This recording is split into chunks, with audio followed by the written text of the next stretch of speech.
사드 철회를 요구해온 성주투쟁위가 제3후보지 검토를 수용하면서 사드 배치 문제는 새 국면을 맞고 있습니다. 네, 하지만 제3후보지와 인접한 김천시의 반발이 커지는 상황이어서 이 사드 배치까지는 아직까지 넘어야 할 산이 많은데요. 오늘 박휘라 국민대 정치대학원장과 함께 자세한 이야기 나눠보도록 하겠습니다. 안녕하세요. 어서 오십시오. 예, 앞서 저희가 취재기자와 좀 이야기를 나눠봤습니다만 지금 제3후보지 수용하는 쪽으로 좀 가닥이 잡힌 것 같은데 글쎄요, 좀 결론이 날 수 있을까요? 대략 결론은 이미 난 것 같고 네. 그거를 이제 발표하는 데 조금 진통이 있는 것 같습니다. 네네. 그래서 결국은 이제 보면은 지금까지 이제 그런 뭐 전자파가 유해하다고 그랬지만 사실 저희들이 괌까지도 방문을 해서 네. 그게 전혀 유해하지 않다는 것이 드러났고 또 이제 아마 저 생각에는 그런 성주 군수님을 비롯해서 그런 주민들의 어떤 그 애국적인 그런 그 생각도 많이 네. 포함된 것 같습니다. 네. 왜냐하면 어쨌든 북한 핵 위협에 대해서 방어 수단은 필요한데 보니까 그다지 이제 유해하지도 않은 것 같고 그렇다면 우리가 수용해야 되지 않느냐. 그리고 더욱 높게 평가하고 싶은 것이 어쨌든 간에 이제 상당히 지지한 토론인데 그죠? 그걸 통해서 이렇게 결론을 끄집어냈고 예. 다만 한 가지 조금 아쉽다는 것은 이제 김천 국민들 시민들 좀 생각해 볼 필요가 있는데 너무 성급하게 막 그냥 투쟁위를 꾸리고 반대하고 이렇게 하다 보니까 사실은 사실을 충분히 파악하기도 전에 입장을 결정해 버렸거든요. 예. 그러다 보니까 상당히 좀 곤혹스러웠고 그래서 지금 이렇게 좀 시간도 걸리고 굉장히 또 이제 뭐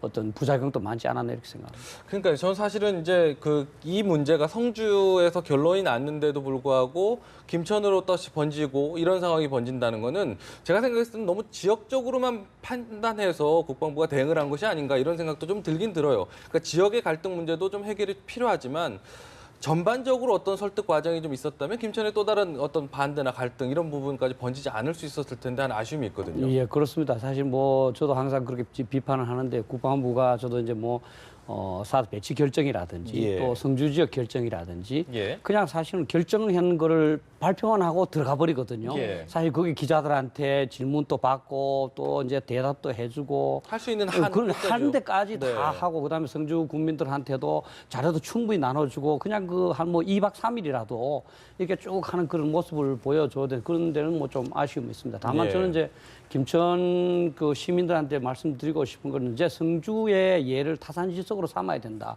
성주가 사실은 바로 그냥 확실히 발표되지도 않는 상황에서 이 버스를 타고 지금 국방부 올라왔거든요. 네. 이 반대 입장을 이미 결정을 해서 그 당시에는 그 일부 저는 이제 반안보 선동가라고 그러는데 그 반안보 선동가들이 하는 말을 그대로 믿었단 말이죠. 반안보. 네. 안보에 반대하는 네. 그런 선동가들이 하는 말을 그냥 믿었단 말이에요. 전자파가 뭐 36km 내는 사람이 절대 들어가면 안 된다.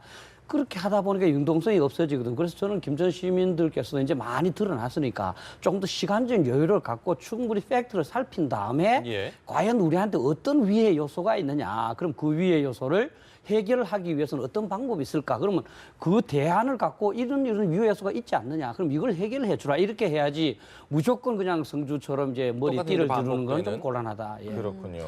지금 지적하신 대로 국방부의 어떤 행보에 대한 비판도 계속해서 예. 나오고 있거든요. 근데 예. 사실 가장 중요한 건 우리 안보 아니겠습니까? 예. 때문에 당장 이런 안보 문제에 있어서 이렇게 오락가락 행보를 한다는 게 국민들이 과연 신뢰를 할 수 있을까 이런 부분일 것 같아요. 예, 뭐 저도 좀 그렇게 생각합니다. 실제 이제 사드 이전에 북한의 핵 위협이 계속 점증해 왔지 않습니까? 예. 그러면 국방부에서 국민들한테 북한 핵 위협이 이 정도 됩니다. 그리고 우리는 이에 대해서 이러이러한 개념으로 막고 있습니다. 예. 그리고 그 중에서 이제 미사일 방어도 해야 되고 그 수단 중에 하나가 이렇게 사드고 이렇습니다 하는 것을 굉장히 좀 해야 되는데 네. 그런 거는 저도 뭐 아쉬움이 있고 그런 걸 계속 이제 뭐 촉구를 하고 있습니다만 그렇다면 이제 국민으로서 어떻게 해야 될 것이냐. 예. 사실 이제 국민이 민주주의 국가의 주인 아닙니까, 그죠? 예. 여기 계신 앵커분이나 저나 다 항상 저는 그런 얘기하는데 5천만 분의 1의 주권을 갖고 있습니다. 우리나라에 대해서. 예.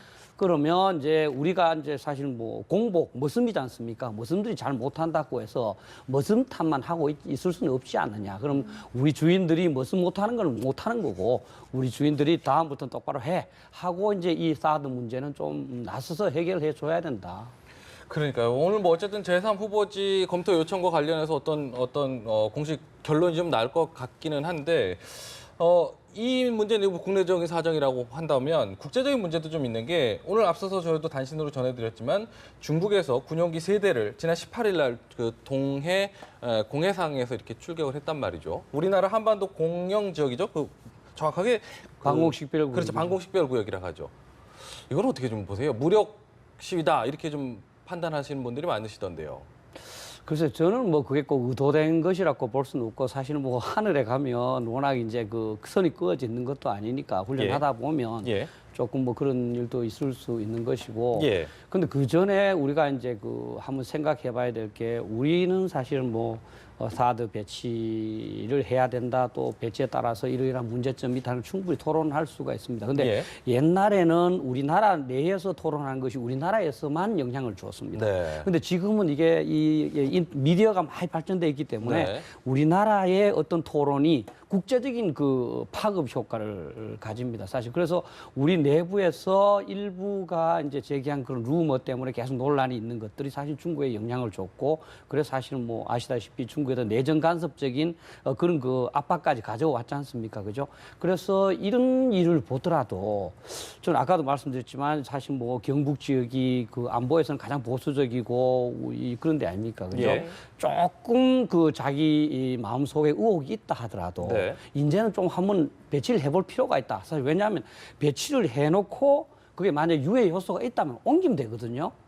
근데 지금 이런 것 때문에 계속 시간을 끌므로써 중국이 오히려 굉장히 그 업수위 보고 뭐 대통령 실명도 요구하고 또 경제적 보복뿐만 아니라 군사적 보복까지도 뭐 시사하고 그리고 또 우리 국민들 내에서는 이게 청나라와 명나라 때의 조선을 보듯이 우리를 보는 거 아닌가 뭐 이렇게 해서 오히려 시간이 가면서 한중 관계도 굉장히 중요한데 네. 점점 이게 벌어지고 있거든요. 확대 재생되는 부분이 크죠. 예, 그래서 우리 집안 내에서 부모 자식 간에 또는 뭐 형제 간에 뭔가 조금 다툼이 있어서 다투는데 그것이 외부적으로 굉장히 큰 영향을 끼치고 있다면 잠시 우리 집안의 일은 좀 덮어두고 한번 그 정부의 결정 한번 따라볼 필요가 있지 않느냐. 정부가 우리 국민들 잘못되도록 그렇게 결정하겠습니까? 예.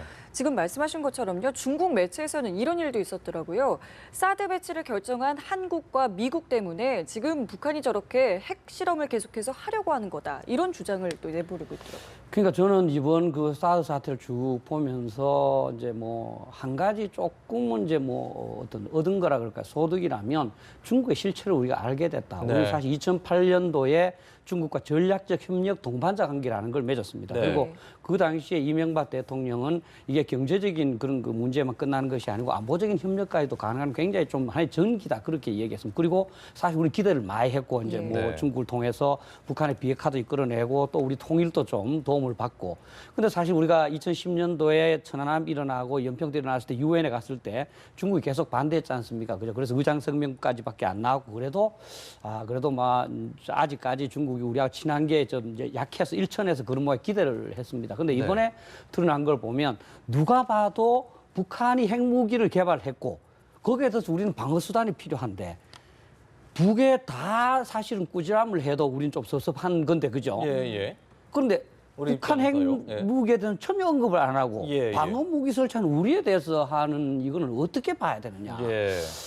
그래서 저는 결국은 이제 뭐 조금 더 비약을 한다면 그럼 과연 중국이 한반도의 평화와 안정을 과연 바라느냐? 오히려 남북한이 서로 이제 대립하기를 오히려 바라는 거 아닌가? 지금 이제 북한 핵무기 개발했지만 국제적인 위상이나 경제를 굉장히 낮지 않습니까? 네. 그죠? 그러니까 이제 우리 남한이 세니까 남한을 좀 누르고 북한을 좀 키워주고 이렇게 싸우게 하는 거 아닌가? 또 나아가서 저는 의심을 하는 게 그 고구려를 멸망하게 한 것도 사실 당나라입니다. 668년에. 그리고 나서 그거를 우리 신라가 회복해서 676년에 이제 이 통일을 합니다. 그런데 그때도 안동 도읍을 설치를 해서 우리를 통치하려고 그랬거든요. 우리 사실은 이제 뭐 계속적으로 우리를 침략을 했고, 그럼 그런 우리 한반도를 궁극적으로 병합을 하거나 자기들 영향권 내에 두겠다는 그런 그 생각까지도 하고 있지 않느냐 하는 의심을 합니다. 실제 동북 공정에서 역사마저도 굉장히 그렇게 하고 있기 때문에. 예. 따라서 이 기회에 아직 확실치는 않지만 중국에 대해서 좀 더 우리가 선의보다는 좀 경각심을 더 가질 필요가 있다 이렇게 생각합니다. 그래서 저희가 이제 안 그래도 그런 부분이 궁금. 궁금해서 저희 연합뉴스 기자가 안 그래도 중국 외교부 입장을 좀 물어봤습니다. 북한의 무기급 플루토늄과 농축 우라늄 생산에 대해서 어떻게 좀 생각하고 있느냐라는 질문에 일단 관련 당사자들이 한반도 긴장 국면 조성한 행동을 좀 하지 않았으면 좋겠다라면서 처음 반응을 좀 보였거든요. 이런 반응은 또 어떻게 좀 보세요? 뭐 첫 반응인 것 같아요, 그래도. 특별한 건 아니죠. 뭐 네. 항상 이제 뭐 한반도의 긴장 조성 반대하고 또 이제 아마 한반도 비핵화라고 얘기했을 겁니다. 그러니까 예, 비핵화 한 번도 실현, 네. 북한의 비핵화를 말한 적이 없습니다. 우리는 핵무기를 갖고 있지도 않거든요. 예. 미국 핵무기도 없고. 예. 근데 굳이 한반도 비핵화라고 함으로써 자꾸 이제 그 예를 들어서 이제 그뭐 유사시에 미국이 이제 이 응징보복 하도록 돼 있지 않습니까, 그죠? 네. 사실 북한이 핵무기를 사용하면 우리는 그 뭐 응징보복 해야 안 되겠습니까, 예. 그죠? 그까지도 못하게 막는 그런 그 언행을 하는 거죠. 네. 따라서 사실은 이제 저희들이 이제 이 마음속으로 굉장히 중국에 대해서 사대주의가 좀 있는 것 같아요. 네. 그래서 제가 이제 페이스북에도 그런 얘기를 썼는데 굉장히 사대주의가 큰 것 같다. 뭐냐면 사실은 중국도 비합리적으로 사고할 수가 있습니다. 네. 그런데 우리 사드 배치 반대에 대해서 저는 중국이 사드에 대해 정확하게 모르고 저는 뭐 그런 반대를 얘기했다고 생각을 합니다. 네. 워낙 능력이 큰 줄로 이렇게 착각을 해서. 네. 근데 우리 이제 상당한 학자와 언론에서는 중국이 굉장히 국가 전략적이고 동북아 지역의 어떤 전략적인 차원에서 이제 뭐 이런 걸 한다면서 해석을 우리가 대신 해줬거든요. 아, 예. 그러다 보니까 이제 오히려 우리가 중국에 말려 들어가는. 그래서 이제는 중국의 어떤 뭐 언론이나 또 뭐 이런 거에 대해서 크게 신경 쓰지 않으면서 우연하게 우리의 국민들의 생명과 재산을 어떻게 보호할 것인가 여기에 집중하는 태도 그리고 그런 결연한 의지를 이 중국을 비롯한 다른 국가에 보이는 것이 중요하지 않느냐. 그러할 때 우리를 얕잡아 보지 않지 않을까 있습니다. 그렇군요. 아니 뭐 여러 가지 의미가 있겠지만 사실 뭐 크게 이제 북한이란 말을 특히 언급하지 않았기 때문에 큰 의미가 없을 수도 있다라고 판단하셨지만은 그래도 사드 배치 이후에 이제 북한에서 뭐 도발했던 뭐 탄도미사일이라든지 이런 가지 여러 가지 도발에 대해서는 아예 말을 안 하다가 그나마 이런 걸 보였다는 것만으로도 좀 그래도 좀 의미 있는 이야기가 아닌가 이렇게 해석을 하고 싶은 마음도 있는데요. 예, 뭐 좀 그래 볼 수도 있겠어. 또 이제 그 저희들이 우리가 바라는 바고 또 네. 우리나라의 정책이 중국하고 뭐 적대적인 관계로 가려는 것이 아니고 네. 진짜 이 동양 삼국 한중일이 함께 협력을 해서 그죠. 네. 뭔가 이 서양보다 더욱 더 좀 깊은 그런 그 공령을 성취해야 안 되겠습니까, 그죠? 저는 사실 뭐 항상 제일 좀 부끄럽게 생각하는 게 네. 아세안 플러스 3라는 회의가 있습니다. 예. 아세안과 한중일 삼국이 예. 어떻게 우리 한중일은 이 아시아에서도 굉장히 큰 나라들인데 그 한중일 삼국이 나름대로 단독으로 회의를 소집 못해서 아세안이 하는 회의에 젓가락을 놓는 그런 식으로 하는가. 네. 그래서 우리가 사실 이제 뭐 중국과 일본 사이에서 이 동북아시아의 그런 그 회의체 이런 걸 하기 위해서 정상회의도 계속 노력하고 있지 않습니까? 네. 그죠? 그래서 중국도 이 기회에 좀 이제 사드에 관해서 자신들이 판단했던 것이 과연 맞는지 안 맞는지 또 이제 뭐 한국의 입장에서 저렇게 느끼는 것이 네. 전혀 터무니없는 게 잘 좀 분석을 해보고 그래서 저는 한중일 삼국이 협력을 해서 공령의 시대를 좀 열었으면 좋겠습니다. 예.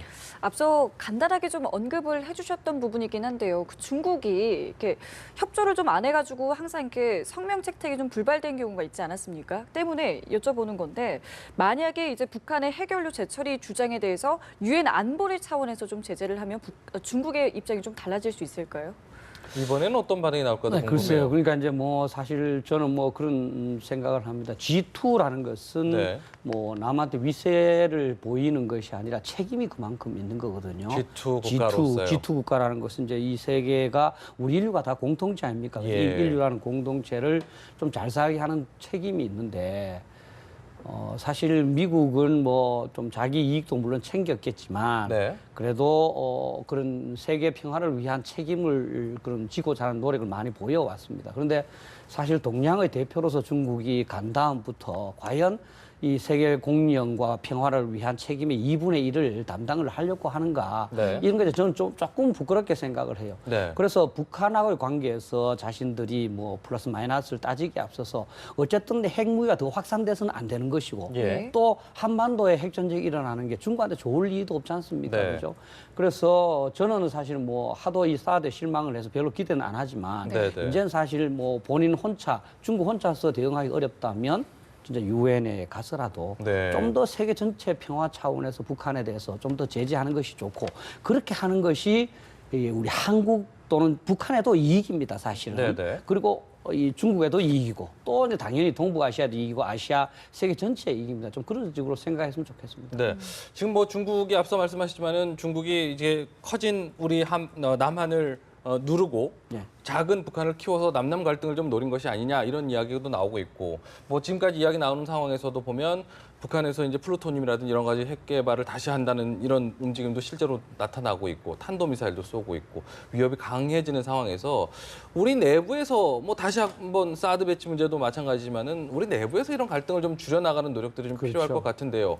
좀 어떤 노력들이 좀 필요할까요? 예, 저도 뭐 생각을 좀 많이 해봤습니다. 그런데 사실 뭐 당연히 이제 우리 국민들께서 핵 위협의 심각성 이걸 인식하는 게 가장 먼저라고 네. 저는 생각을 합니다. 사실은 뭐 핵무기가 한 발이 터지면 수십만 내지 또 100만까지도 사망할 수 있습니다. 사실 예. 6.25 3년 동안에 우리가 죽은 이 인구가 한 이제 뭐 90만 정도 이렇게 되거든요. 사실은 극단적으로 북한이 핵무기를 우리한테 쏘고 또 미국 응징보복으로 북한에 쏘면 우리 한반도는 불모지대가 되고 우리 민족은 살 데가 없습니다. 예, 예. 이거를 막는 것은 이제 비핵화가 가장 중요하지만 네. 우리가 방어 태세를 또 공고히 해야만 북한이 또 핵 공격을 할 엄두를 못 냅니다. 네. 예, 따라서 그것이 가장 첫 번째고 두 번째는 저는 참 답답하지만 아까도 반안보 선동 세력이 우리나라에 있는 것 같아요. 네. 그러니까 아무리 그래도 그렇게 생각하겠느냐 싶지만 저는 우리 국민이라면 우리 안보가 튼튼한 것을 바랄 것이고 그런 방법에 있어서 국방부나 정부가 잘못하는 것을 탓하려고 그렇게 말씀하시지 않겠느냐 생각을 하지만 예. 지금 사드에서 드러난 걸 보면 무조건 루머를 만들어내거든요. 예를 들어서 중국의 ICBM 요격할 수 있다, 중국을 다 내다볼 수 있다, 돈 우리가 다 내야 된다, 전자파는 3.6km까지만 들어가면 사람이 굽힌다, 그리고 우리가 괌까지 갔어도 측정해서 천여유효하지 않는데도 계속 이제 퍼뜨리고 있거든요. 그럼 그 사람들은 실제 그 본질에 대한 토의보다는 뭔가 우리 정부를 허약하게 만들고 우리나라를 허약하게 만들려고 하지 않느냐. 특히 네. 그중에는 진짜 우리와 어쨌든 간에 적대적인 관계에 있는 북한의 지령을 받는 사람들이 있을 수 있지 않느냐. 저는 이제 그 사람들을 좀 이제 어쩔 수 없이 격리시키고 발본색원해야 된다 이렇게 생각합니다. 사실 안보에 관해서 루머를 퍼뜨리는 것이 나중에 다 규명이 되지만 그게 굉장히 큰 부분이거든요. 그래서 안보에 관한 루머는 좀 차단해야 되고 저는 사실 언론과 이 지식인들의 역할도 좀 주문하고 싶어요. 지금 조금 돌이켜 보면 이제 반안보 선동 세력들이 이제 퍼뜨린 말을 언론에서는 이제 그걸 이제 갖고 토론을 많이 했거든요. 그러면 반안보 선동 세력들이 제기하는 그런 문제점을 정으로 보고 이걸 갖고 어떻게 생각하십니까? 하고 반을 물었습니다. 이게 해결의 정반합에 의해서.